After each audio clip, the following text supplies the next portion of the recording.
hey, baby, I miss you. I've been thinking about you. How are you doing? Oh, You know? yeah. Yeah, I okay, understand that. I we're getting understand there, that. we're getting there, you know, yeah. Do you like enjoy being on stage? Me, I love, it's my playground. Oh, Yeah, I so don't, it's like very opposite. yeah. So as a musician, like you've probably made a lot of musics and everything.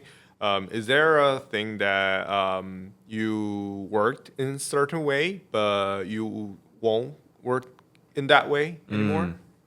I think making excuses saying I could only record during nighttime. I feel inspired during nighttime, or I feel inspired during daytime. I think as a musician or any, artist in general, you should be able to create whenever and just try to, jam out, squeeze your brain out, I think putting that limitation kind of helps you, not helps, putting that limitation puts you back of the train. Yeah. Yeah, I think like a lot of artists or sports player, they have their own zincs kind of Right, stuff, right. right? But like, what made you change? Because I used to only make music during nighttime.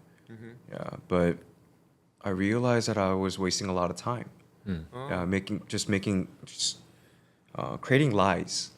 Yeah, within myself. I'm like, oh, you can only make music during nighttime, and you can't. Oh, Is there a norm in music industry that Yeah, a lot of hip hop artists tend to make music during nighttime. Yeah. okay. Why is that? Because you can focus better? because Or like I think people get more emotional. Yeah, at during night, nighttime. During nighttime. you get Yeah. emotional at Yeah, it's nighttime? the hormones and Yeah. stuff. Something yeah. that I don't understand. Oh, it's a scientific fact. Really? It is. Oh. Yeah. Something that you don't understand. Yeah, I mean, Oh, You are we become- going there? Okay. no, Let's I'm just expand saying, on it. like, I'm not an emotional person. So like, So I just don't understand why you get emotional at night. so you never heard of someone texting your ex like in the morning, 7 a.m. You hear a lot of people. First of texting all, your why would you ex. text your ex? I mean, I saw like as a mistake. I like this. Okay, let me give you an example. You don't get drunk calls at like 8 in the morning or like 12 in the afternoon. You get drunk like messages or calls from your ex or whoever nighttime. At nighttime. Yeah. Man, I don't. Past midnight. I feel like I missed something.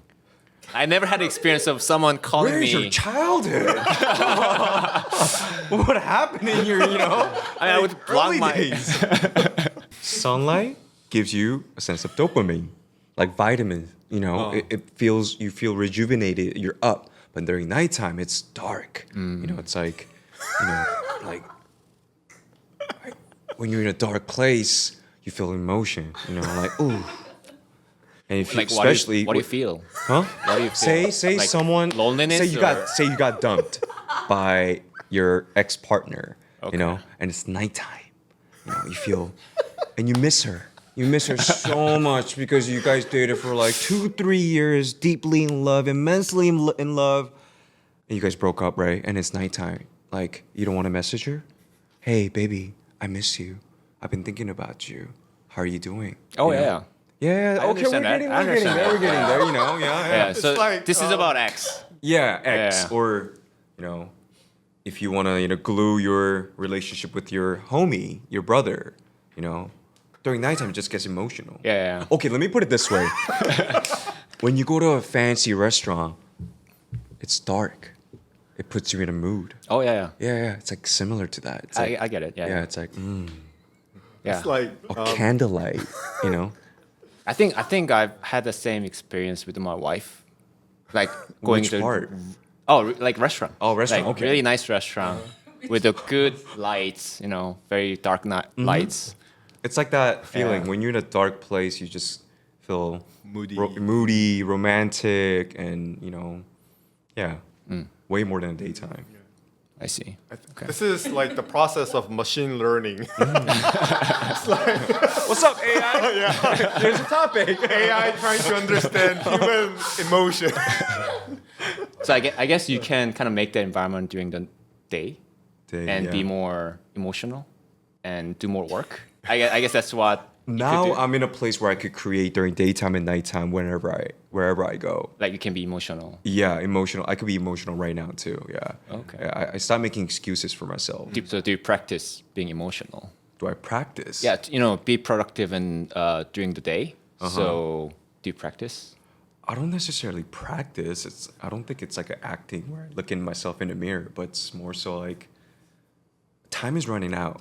And I think as I'm hitting my 30s, like there are a bunch of different artists that are younger than me pumping out music. So I can't stop making excuses anymore. And I see like successful artists going to a session during daytime, nighttime, middle of the day, on the weekends, just to create, jam out with different writers and stuff. So yeah, I think to answer your question, like yeah, I don't. It's not necessarily getting inspiration. It's more so like I just have. This is my job, so I Yeah, just have to yeah. get it done ASAP. Yeah. Yeah, so in Cutback we use AI. We are building an AI product, and as you see the all these changes with the AI in the world, everyone's using AI. Everyone's Right. really into AI. Right. Do you use any AI for your music work? Music, as of right now, no. But I think for my primary job, which is I'm a voice actor. After I write my script, I ask ChatGPT to kind of like polish it a little bit. So in that sense, yeah. But for my music, not really. Don't get me wrong. I love AI, but I think in the music industry, it's I'm strongly against it. Oh, okay. Like there's this website called Suno. Yeah. Yeah, it's kind of scary for artists because we're gonna be losing jobs. Like Timberland is making a AI record label. That means like we're gonna start losing jobs. Do you guys know Timberland? He's making a record label kind of like Suno, but creating like a female artist, like or male artist, or even a band, using AI to start pumping out music. Yeah. So instead of his idea is that which is pretty fascinating actually, because say if I hire you or recruit you as one of the artists under my label, I have to constantly take care of you, and I don't know if you're gonna go out there make mistakes or not, right? But AI, I'm in the control of everything. Yeah. They're not gonna go out there and make these like mistakes or Scandals. scandals, like you said. So it's when he mentioned it, I was like, oh, that's actually really interesting. He's gonna have an easier time, controlling the artist. And for us, because I'm actually making music, we're gonna start to see a decline. I think probably almost all like musicians probably think in the same way as you Right. do. Like, so are you more on the afraid side, or do you think that that's just it can't like come over this line? There's gonna be a consumers for everything, right? There's gonna be people who are going to listen to AI music, but I'm sure there's gonna be people who are gonna be more interested in like actual artists, Human music, yeah. human music. Yeah. So I'm not afraid. It's just more so like this change of the pace in the world is kind of I'm not used to that yet. Yeah. I totally agree with your opinion because I saw a lot of like even video editors and like producers. They're also like scared about AI too because like everything's gonna be generated. Like Right. we're gonna lose our jobs and stuff.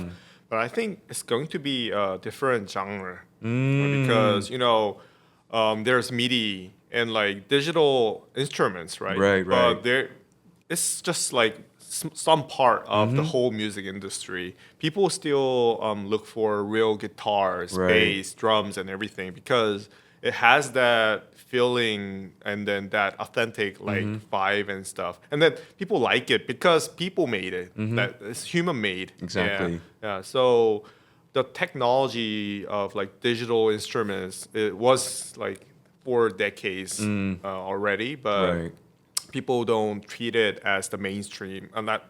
Not mainstream, but people it didn't like replace all the jobs and everything. Right, yeah. right. So I think There's gonna be markets for everything. Yeah. yeah, I agree. Maybe not Snow, but maybe is there any other AI product that really help you that can help you make music right now?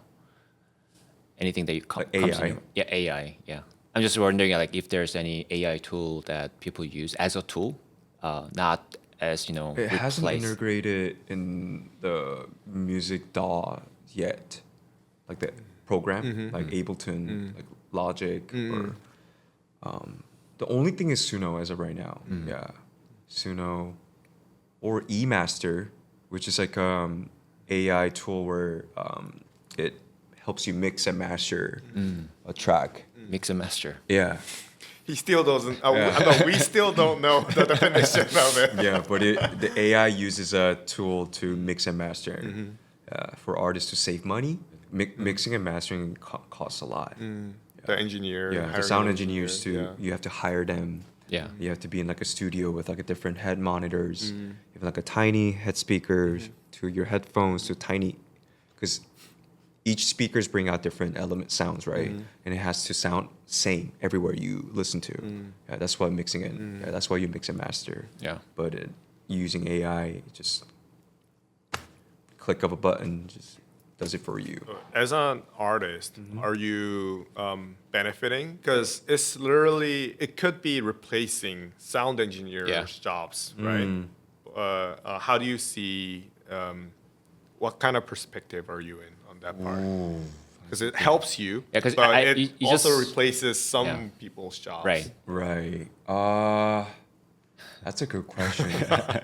Yeah, I think they're gonna lose jobs, but I don't think we're in a place we need to spend so much money on mixing and mastering, because general consumers, they don't know the difference. It's just only musicians that could tell the difference, right? There are less musicians compared to like general consumers, right? So it doesn't really matter anymore to spend so much money on mixing and mastering, because it costs thousands to like 10,000, like four figures to like 5 figures. You know, it costs so much. So in today's day and age, I don't think it really matters. If it sonically sounds great, then it will translate perfectly.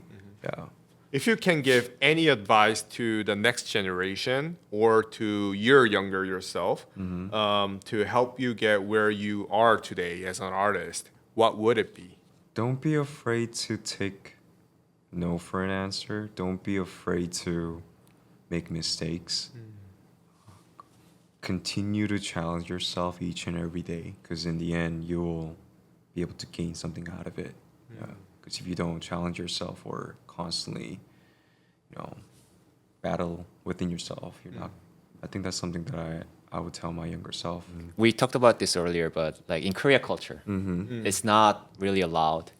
You're not allowed to fail. Right. Like that's what I learned while I was growing up here. But after I moved to state, it was very different. Like, Right. there's so many opportunities they can face, and there will be always failure. Right. But there will be no people that criticize you about your failure. So I think that culture thing is very different in Right. Korea. So it's really hard to like inspire Korean people with this idea. That's I think- true. Most of people's lives are linear. Yeah. So it's like you go this way or fast or slow. And then if you lose 2 years, like you're behind of other people. Right. Yeah. But like the world is not like one dimension. It's like 3 dimension. There's like all possibilities, all kind of ways that you can end up with. Yeah, you're your main character in your world, so Yeah. cherish that when you are pursuing your career as a musician. I think something that we talked about earlier is that when you enter the corporate world, you have the rubrics, the rule books, and you have a schedule, 9 to 5. Or my friends in LA, New York, and even in Seoul, they get to wake up at like 12, 1 p.m., 2 p.m., or 5 p.m., drink like there's no tomorrow. But I think as a musician, keep a healthy routine and lifestyle. Yeah, I think that will help you have a healthier life as a musician. Yeah, that sense of idea of like, oh, you have to continuously go out there and make connections through an alcohol, or go to a club to make connections. You don't need all that. It's like if you're ready, people will come to you. Yeah, you don't have to continue to chase after people. Yeah, so build yourself up, and you want to draw people in. But if you want to start that, have a routine. Wake up at this time, you know, and just schedule it. Even though you might not have anything going on that day, schedule something. Oh yeah, I'm gonna do this. Or maybe do a laundry. Oh, I'm gonna go for a run. Have a strong, healthy schedule. This was our first episode for Time for More podcast with Joe. And I mean, we had a lot of different, conversation, discussed different things. How was it for you? I don't really get to speak English, every day because I live in Seoul. So this felt like a fresh breath of air. It's same for us. Yeah, I had a lot of fun actually. Well, thanks for having the time today and then sharing your story. I think it was our first episode, and it was our first time being a host. But I think You guys killed it. Yeah, thanks to you. Yeah. No, thanks to you guys. You guys brought nothing but good energy to this place. Yeah, I felt very comfortable being here because I'm not gonna lie, I was pretty nervous. But you guys definitely created a safe space for me to open up and just be my most authentic self. Yeah. It was great. Yeah. And I think we covered some good stories too. Yeah. So. Thank you. Thank you.